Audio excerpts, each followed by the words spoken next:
युधिष्ठिर जी ने पूछा कि आप भगवान परशुराम जी के शिष्य हैं, आज रात्रि कृपा करके आप उनका यश सुनाएंगे तो हमारा जो ये रात्रि का समय बड़ा पावन व्यतीत हो जाएगा। अकृतवर्ण ने कहा, भरत कुल भूषण, हमारे गुरुदेव भगवान परशुराम की बड़ी पावन कथा है। पांडुनंदन भगवान परशुराम जी ने शास्त्रार्जुन नाम से प्रसिद्ध है राज कार्तवीर का वध किया था, उसके 1000 भुजाएं थी। सबसे बड़ी बात कि उसको संग मिला था दत्तात्रेय जी का। दत्तात्रेय जी उसकी सेवा से बहुत प्रसन्न हुए थे। एक विमान दिया था तो दिव्य रत्नों से जटित स्वर्ण का था, और उस विमान से वो कहीं भी जा सकता था, कहीं भी। सेवा के बल से आशीर्वाद और विमान प्राप्त करने के कारण वो मतवाला हो गया। यहां सुधार होना चाहिए। जब हम किसी भगवत प्रेमी महात्मा संत या किसी योगी आदि का आश्रय लेते हैं तो उसमें भगवान की विशेष कृपा होती है, क्योंकि बिना कृपा के ऐसा संग मिलना कठिन होता है। जब उनका समीपता प्राप्त होती है तो हमारे हृदय में बिना साधना के आनंद होता है, ज्यादा प्रयास नहीं करना पड़ता भजन में। अगर आपको जलन हो रही है तो आप विपरीत चिंतन कर रहे हैं, नहीं तो आप संग का रंग देखिएगा। बिना प्रयास के आप विषयों पर विजय प्राप्त कर लेंगे, आनंद की अनुभूति होने लगेगी, पर आपको अभिमान हो जाएगा। यहां सुधार। इसीलिए गोस्वामी जी ने कहा, गुरुपद पंकज सेवा तीसरी भक्ति अमान। गुरुदेव के पास, महापुरुषों के पास अमान होके रहना अत्यंत आवश्यक है। नहीं तो आपकी साधना जहां अच्छी से हुई तो आपको लगने लगेगा कि किसी की जरूरत क्या है, मेरा भजन कहीं भी कर लेंगे, आदि आदि कई तरह की बातें आने लगेंगी, जिससे फिर आपका जो भजन है वो विपरीत दिशा की तरफ होने लगेगा। अर्थात चिंतन फिर अहंकार के कारण संसारिक होने लगे, फिर पतन हो जाएगा। इतने बड़े महापुरुष दत्तात्रेय जी जैसे अवधूत की सेवा करके उनको प्रसन्न कर लेना, एक दिव्य विमान प्राप्त किया, अपरिमित 88,000 वर्ष तक जवान रहकर विषयों का भोग किया है, 88,000 वर्ष तक। अब उसको अभिमान हो गया। बस यही सुधार होना चाहिए। प्राय ऐसा ही देखा गया, गुरुजनों की हेतु की कृपा, तो फिर ये लगने लगता है कि मेरे से ये सुरक्षित हो, मेरे से ये चल रहे, ये भ्रम हो जाता है। नहीं भाई, तुम सुरक्षित उनसे हो। जब कभी हम कहते कि भ्रम मत करो, भ्रम मत करो कि हम लोगों से गुरुदेव सुरक्षित हैं, हम लोग गुरुदेव को सुख पहुंचा रहे हैं, ऐसा भ्रम मत करो। अगर वो सेवा ले रहे हैं तो आपके ऊपर कृपा कर रहे हैं, अगर वो आपको कोई भी सेवा दे रहे हैं तो आपको दुलार कर रहे हैं, पर वो समझ में नहीं आया तो अहम प्रकट हो गया। अहम प्रकट हो गया तो पूरा मार्ग ही लुप्त हो गया, लुप्त हो गया, नामो निशान मिट जाता है। अहंकार बहुत बड़ा सर्वनाशक है, और ये आ जाता है। अच्छा, महापुरुषों का स्वभाव इतना सरल और कोमल होता है कि आप जैसे अहम युक्त सद्गुण प्रकट किया जाए तो आप जान पाओगे, क्योंकि अहंकारी हो तो आपको दबाव लगेगा। और जो निर्मल हृदय के महात्मा है, सहज सरल दैन्य, तो आपको लगता क्या है, पर पता नहीं। बहुत ऐसे महापुरुषों से बहुत सावधानी रखनी चाहिए। जैसे एक अहम युक्त होता है कि देख लेंगे तुम्हारी ये जो असत वृत्ति है, हम इसको देख लेंगे, तू कर असत वृत्ति में देखता हूं तो तुम दब जाओगे। अच्छा, ये कि हम तो आपके योग्य ही नहीं है, आपने गुरु बना लिया है, हम तो बहुत सावधान। ऐसे महापुरुष से बहुत सावधान, मिटिया मेट हो जाओगे, जरा सा अपराध बन जाएगा। हमारे प्रति ऐसा गुरु सम्मान प्रति शब्द बोल दे तो तुम्हें प्रायश्चित करना चाहिए कि मेरे से कोई अपराध बन गया। ऐसा नहीं, आपकी तो बड़ी कृपा है, आप बड़ा सहयोग करते हैं, आप बड़ी सेवा, तो आपको ऐसा लगना चाहिए कि मानो कोई हमने ब्रह्म हत्या कर दी। ये इतना बड़ा अपराध कैसे हो गया कि गुरुदेव ऐसे वचन, तब सुखी होने। देखते तू जाके दिखा बोला असत मार्ग में, देखे कैसे तू चलता है, तो तुम्हें नाच पड़ना चाहिए। बल गया, अब माया परास्त नहीं कर सकती, मेरे ऊपर नजर है। पर महापुरुष बड़े सुहृद और बड़े दयालु और बड़े दैन्य होते हैं, तो हम अहंकारी उनके इस भाव को समझ नहीं पाते, उनकी सहज दैन्यता को नहीं समझ पाते। अब इसको इतना अहंकार हो गया कि दत्तात्रेय जी का आशीर्वाद, दिव्य विमान, भारी बल, वो प्रभाव से शक्तिमान हो। ये बहुत, किसी भी महापुरुष के समीप यदि कृपा का अनुभव हो रहा हो तो जैसे जैसे कृपा अनुभव वैसे वैसे दैन्य होते जाओ, उनकी निरपेक्षता बढ़ेगी और तुम्हारी आसक्ति बढ़नी चाहिए। हम लोग क्या सोचते हैं कि इतनी सेवा करते हैं, एक बार भी दुलार नहीं करते हमें, दूसरा आया तो हंस के बात करते हैं, दूसरा आया तो माला पहना दिया, रात दिन आज्ञा में कभी एक बार मुड़ के भी पीछे नहीं देखते हैं।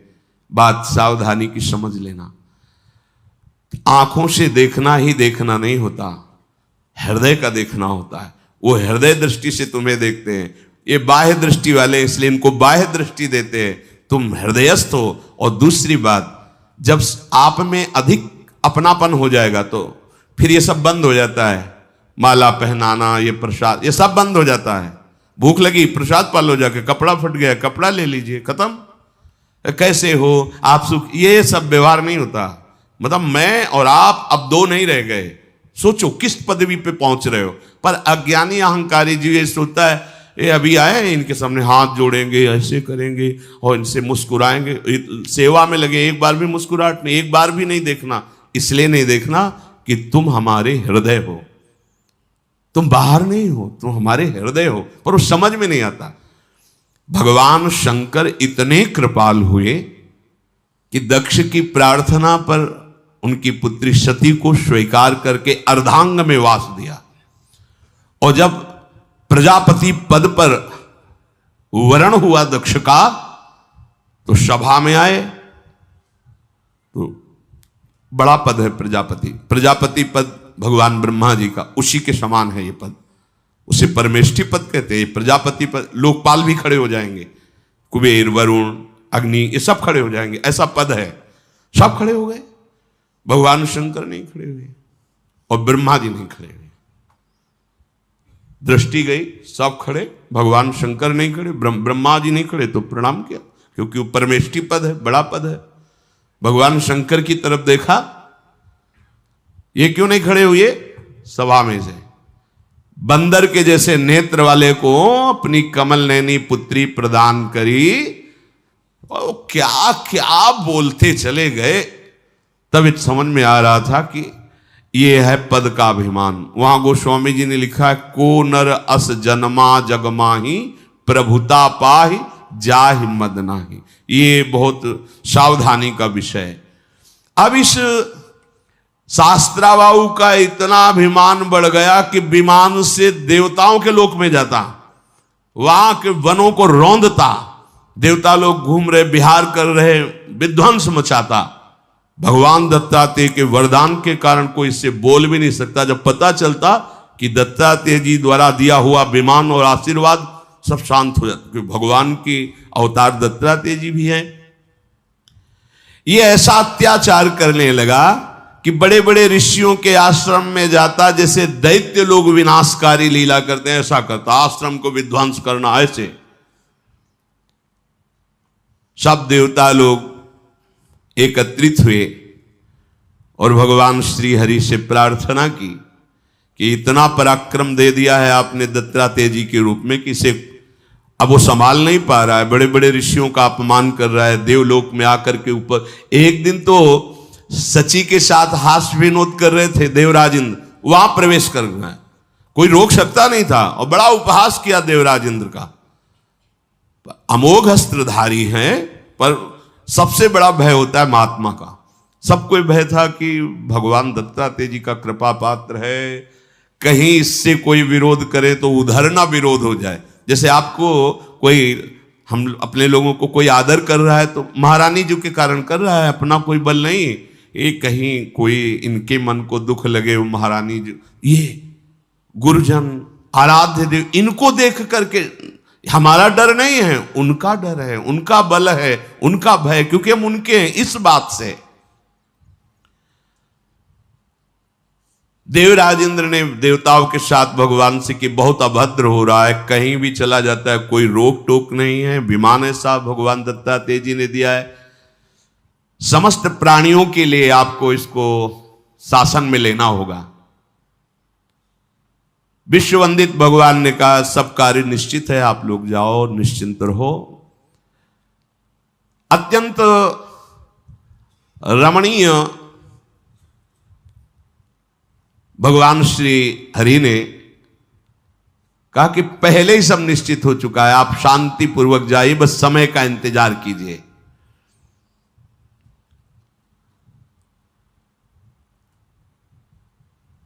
देवताओं ने कहा प्रभु आपने ऐसा कह तो दिया, पर थोड़ा तो हमें संकेत कर दीजिए कि जिससे हमें पता चले कि इसका बल इतना बड़ा हुआ है, कौन कब प्रकट होगा, कैसे, तो हम उतना धैर्य तो धारण करेंगे। तो उन्होंने कहा कि एक महाबली राजा इस समय भूमंडल पर शासन करते जिनका नाम गाधी है। वो इस समय राजधानी छोड़कर वन प्रदेश में मंत्र का अनुष्ठान कर रहे हैं। उसी अनुष्ठान से पूर्ण उनके एक कन्या उत्पन्न हुई है जो बहुत ही सुंदरी है।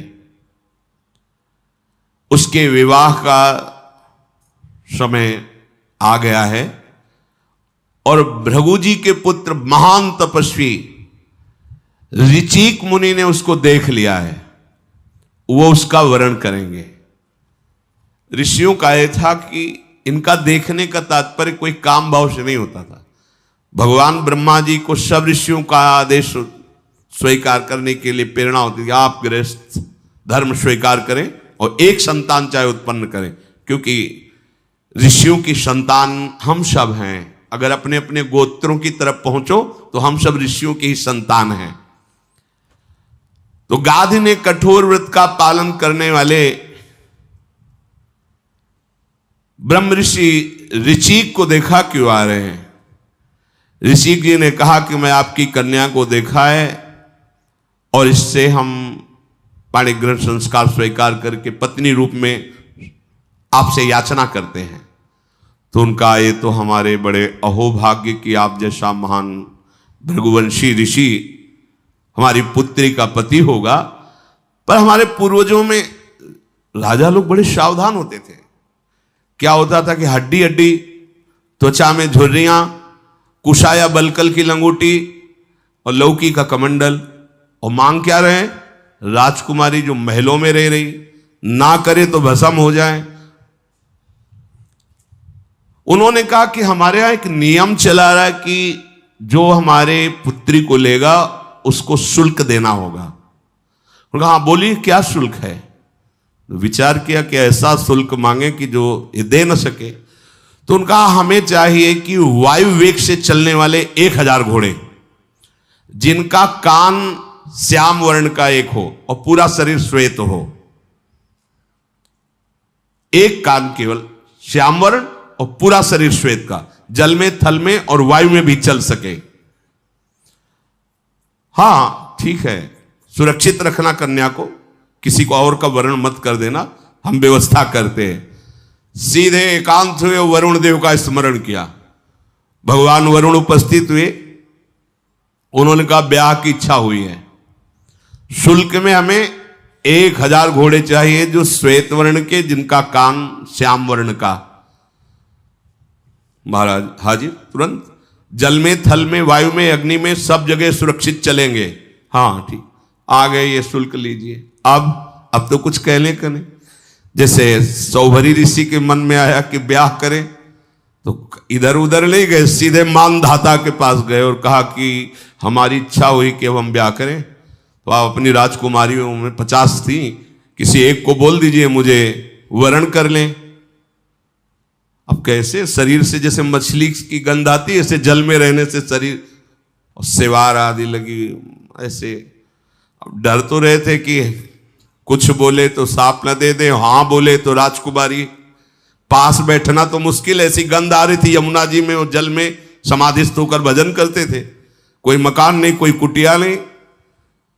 मानधाता ने कहा आप महाराज बड़ी कृपा की, महल में जाओ, जो राजकुमारी पसंद कर ले उसे आप वरण कर लो। बोले अच्छा, मतलब समझ गए कि हमें कौन पसंद करेगा। ऐसा रूप धारण किया। उन्होंने कहा मंत्री से बोल दो जाके कि महल में बोल दे कि महाराज सौभरी आ रहे हैं और जो पसंद करना चाहे पसंद कर ले। जब महाराज प्रवेश हुए तो शरीर से दिव्य सुगंध, नव यौवन अवस्था, दिव्य तेजों में शरीर। 50 ने कहा चलो 50 का वरण। मानदाता से कहा 50 तैयार है, 50 ब्याह करेंगे। तो उनका महाराज को दक्षिणा भी ले लीजिए जिससे कुछ खाने पीने की व्यवस्था। बोले नहीं, कल आ जाना यमुना किनारे तुम, और तुम देखना कि चक्रवर्ती सम्राट होकर तुम्हारा वैभव क्या है और मैं एक लंगोटी वाला बाबा जी मेरा वैभव क्या है। संकल्प से अमरावतीपुरी से भी सुंदर राजधानी तैयार कर दी और सब रानियों के दिव्य महल। एक दिन बैठे थे, छोटे छोटे बच्चे खेल रहे थे, तब उनको होश आ रे, जिस तपस्या को भगवान की प्राप्ति के लिए संचय किया था वो सब ये ठगा गया। तभी लिखा है संगम त्यजेत मिथुन वृत्ति नाम मुमुक्षु सर्वात्मना न विसृजेत बहिरिंद्रियाणि एकश्चरन् रहस्य चित्त मनंती से युंजी तद वृत्ति साधुश्चेत प्रसंगा। बोले कभी भी मुमुक्ष धर्म अर्थात मोक्ष प्राप्त करने वाले उपासक को गृहस्थ धर्म का अवलंबन करने वाले अर्थात मैथुन धर्म से युक्त किसी भी प्राणी को नहीं देखना चाहिए। एक मछली को मैथुन धर्म से युक्त देखकर मेरी ये दुर्दशा हो गई। वो दुर्दशा ही कही जाती है। जहां सच्चिदानंद भगवान की प्राप्ति वहां उसी तप का प्रयोग माया रचना में, माया के भोगों में। 1000 की संख्या के वो अश्व अर्पित किए। अकृतवर्ण जी सुना रहे कि ऋचिक मुनि ने वरुण से वो जब श्याम कर्ण के घोड़े आकर के दिए तो सम्मान के साथ महाराज गाधी को अपनी पुत्री देनी पड़ी। विवाह हुआ। जब विवाह की बात सुनी तो ऋचिक जी के पिता महाराज भृगु वहां पधारे। अपनी पुत्र वधू राजकुमारी और पुत्र को देखकर बहुत प्रसन्न हुए। दोनों को आशीर्वाद दिया, दोनों ने पूजन किया, हाथ जोड़कर खड़े हो गए।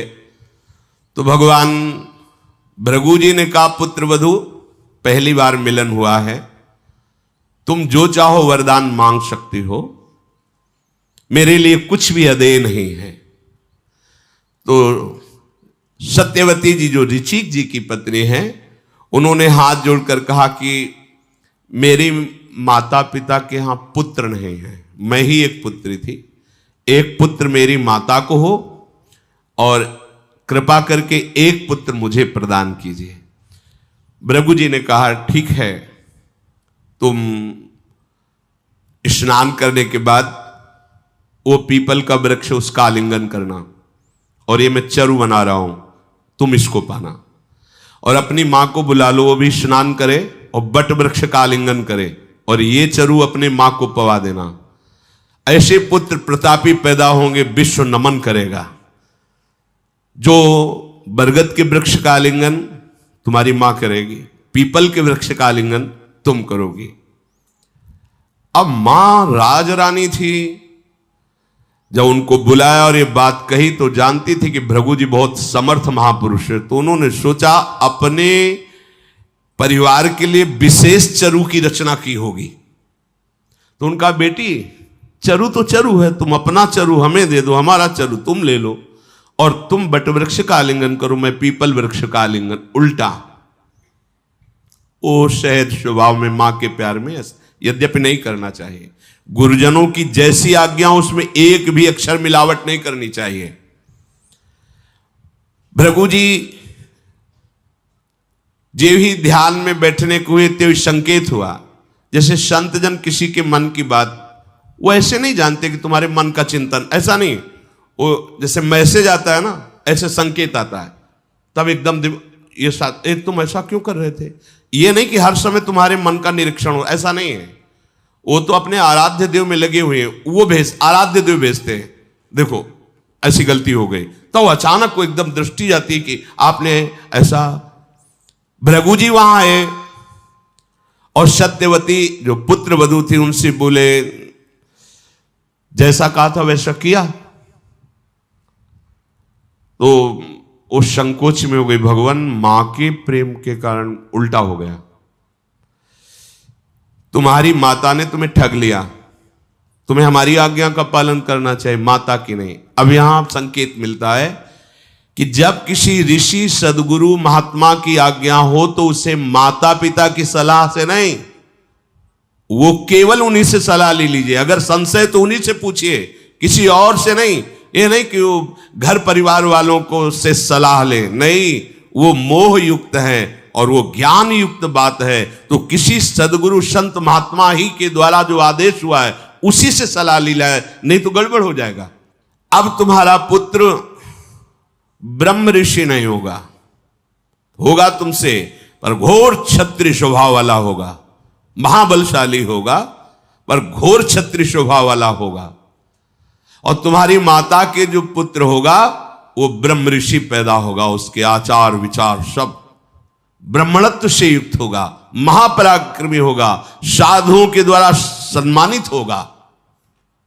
सत्यवती घबरा गई कि हम ऋषियों के गर्भ से ऐसा जो घोर स्वभाव वाला, वो चरण पकड़ ले, भगवान आप सब कुछ करने में समर्थ हैं, मैं बार बार आपसे प्रार्थना करती हूँ, गलती हो गई, अब ऐसा सुधार होना चाहिए, मेरा पुत्र घोर स्वभाव का नहीं होना चाहिए।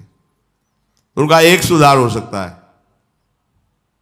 घोर स्वभाव का तो होगा लेकिन पौत्र होगा। तुम्हारी प्रार्थना से मैं प्रसन्न, इसलिए तुम्हारा पुत्र तो ब्रह्म ऋषि होगा लेकिन तुम्हारा पौत्र जो होगा अपार बलशाली और घोर स्वभाव का होगा।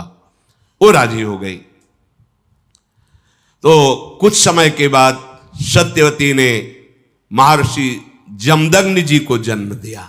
जमदग्नि जी, जमदग्नि जी बाल्यावस्था से ही तपस्या, तेज, सबसे संपन्न और बिना पढ़े वेदों का ज्ञान, भगवान भृगु जी की आशीर्वाद से सूर्य के समान तेज जिनके मुख से प्रकट हो रहा है, ऐसे धनुर्वेद स्वयं प्रकट होकर उनको शिक्षा, धनुर्वेद प्रकट होकर शिक्षा दिए। महातपस्वी जमदग्नि जी वेदाध्ययन, तपस्या, शौच, संतोष, यम, नियम, इनके पाल, देवता भी आश्चर्यचकित हो गए, ऐसा जमदग्नि जी का साधन। जमदग्नि जी जब युवावस्था को प्राप्त हुए तो कैसे इस सृष्टि को आगे बढ़ाएं, तो उस समय के बहुत प्रसिद्ध धर्मात्मा राजा प्रसेनजीत थे, उनके यहां गए और कहा कि मैंने सुना है तुम्हारी पुत्री का नाम रेणुका है और बहुत सुशील, व्रतधारी, संयमी है। मेरा नाम जमदग्नि है, मैं ऋषियों की परंपरा से युक्त हूं, तुम्हारी कन्या को मांगता हूं। मुनि ने जब ऐसा कहा तो आनंदित होकर चरणों में प्रणाम करके उन्होंने अपनी राजकुमारी रेणुका जी को जमदग्नि जी को दे दिया। अब राजकुमारी और एक ब्रह्म ऋषि एकदम अंतराय होता था, क्योंकि महलों में पली, महलों में बड़ी, और ये वलकल की लंगोटी और जंगल के कंदमूल फल खाना। राजकुमारी रेणुका भगवान के समान उनको पूछ करके कि हमारे प्रभु हैं, उनके साथ रहने लगी और तपस्या का अभ्यास करने लगी। पति के अनुकूल चलती, समयोचित धर्म के अनुसार जमदग्नि जी ने 4 पुत्र प्रकट किए और ये 5वें पुत्र घोर स्वभाव वाले महान पराक्रमी भगवान परशुराम जी प्रकट हुए। यद्यपि अवस्था में 5वें छोटे थे, लेकिन बल में और गुणों में सबसे बड़े चढ़े थे।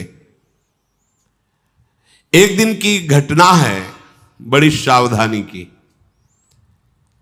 महाराज जमदग्नि, संध्या का समय था, उत्तम व्रत का पालन करने वाले रेणुका जी से कहा कि संध्या का समय है, संध्या तर्पण करने के लिए नदी से जल और पत्र पुष्प उपस्थित किए जाएं। वो नदी के तट पर गई। वहां मार्तिकावत देश का राजा चित्ररथ कमलों की माला पहने हुए बहुत सी स्त्रियों के साथ जल क्रीड़ा, मनोरंजन, विहार। राजकुमारी थी, महलों में पली थी, महर्षि जमदग्नि जी के कठोर तपस्या के बीच में रह रही थी। तो पूर्व संस्कार राजकुमारी के थे ना, तो उस राजा का वैभव देखकर अच्छा लगा। उनका स्त्रियों से मिलना, हंसना, खेलना, जल विहार आदि। वो भूल गई कि मुझे पहुंचना है महर्षि के पास, और वो मानसिक विकार से युक्त हो गए। हृदय में कुछ क्षण के लिए एक अशांति पैदा हो गई। वो अच्छा लगा, उनकी काम चेष्टा, जो उनका वो जल भी उनको अच्छा लगा, अच्छा लगा, बस ये बात है।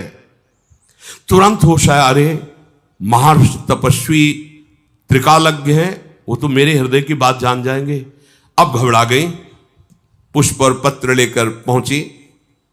एक दृष्टि में जमदग्नि जी ने देखा विलंब कैसे, घबरा गई। कैसे बतावे कि राजा स्त्रियों के साथ जल केली कर रहा था, उसे देखकर मेरे मन में ऐसा। आंख मूंदी एक क्षण और कहा, तुम धैर्य से च्युत हो गए, ब्रह्म तेज से वंचित हो गए, तुम्हारा आचरण धिक्कारपूर्ण है। हम ब्रह्म ऋषियों के समीप रहने वाली किसी को देखकर मन विचलित हो जाए। चारों पुत्र बैठे हुए थे, कहा खड़े हो, अस्त्र उठाओ, गला काट दो इसका।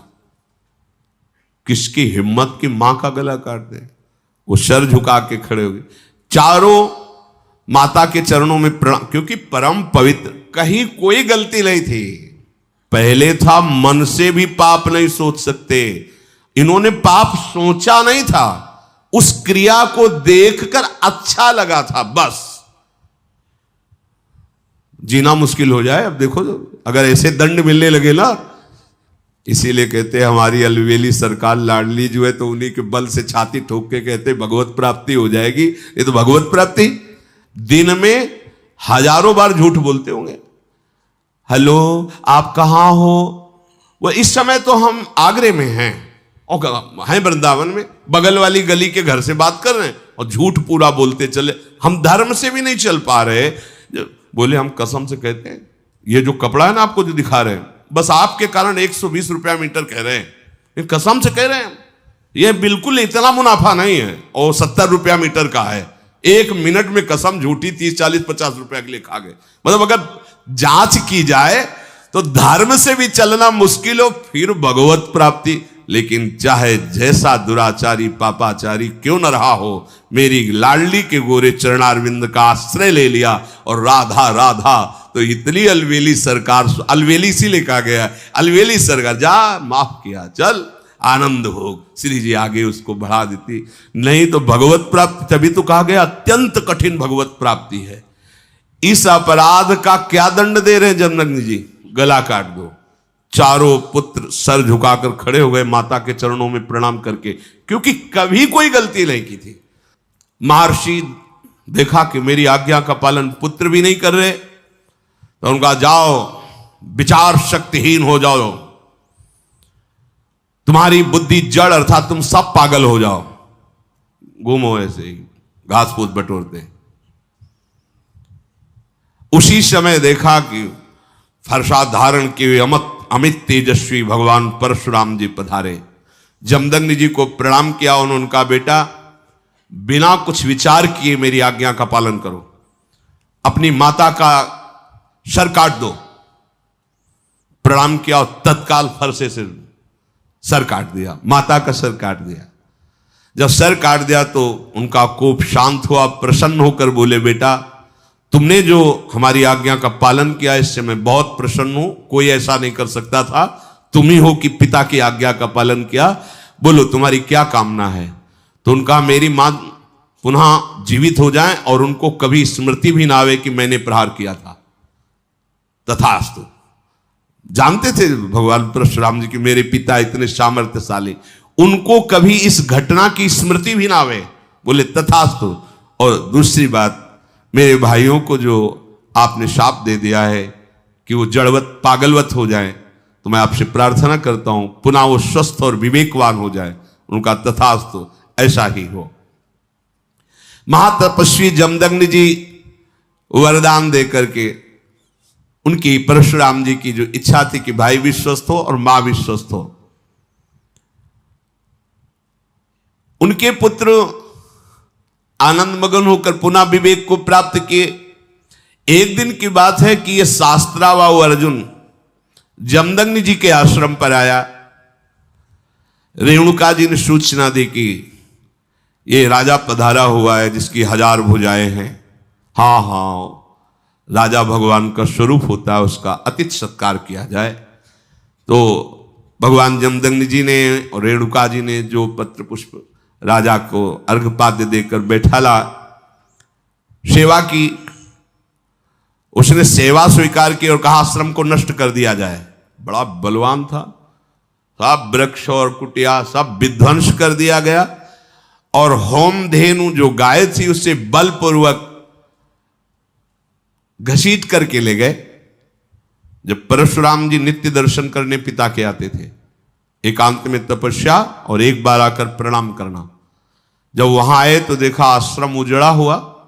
पूछा होमधेनु भी नहीं, तो उन्होंने कहा कि वो शास्त्रावाऊ अर्जुन ऐसा उपद्रव करके और ऐसा चला गया है।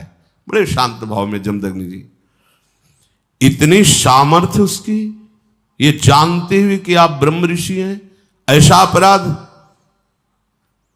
प्रणाम किया, फरसा उठाया और वो अभी नगर में प्रवेश ही करने वाला था। ललकारा उसको, परिक के समान मोटी भुजाएं उसकी, दत्तात्रेय जी के वरदान से पुष्ट भगवान परशुराम जी ने काट काट करके उसकी भुजाओं को उसको काट के बिछा दिया। क्योंकि वरदान भी देने वाले भी वही और काटने वाले भी तो वही हैं। भगवान के अवतार दत्तात्रेय जी तो भगवान के अवतार परशुराम जी।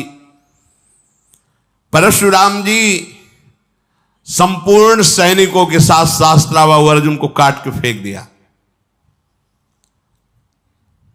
पुनः तपस्या में जब शास्त्रावाऊ अर्जुन के पुत्रों को पता चला कि हमारे पिता को परशुराम जी ने काट डाला, सूचना कि परशुराम जी इस समय कहां है, तो उनका हो तुम एकांत में तप परायण है। और जमदग्नि बोले आश्रम में, बोले पिता की हत्या का सीधा पिता की हत्या, तभी माना जाएगा कि हम बलवान हैं।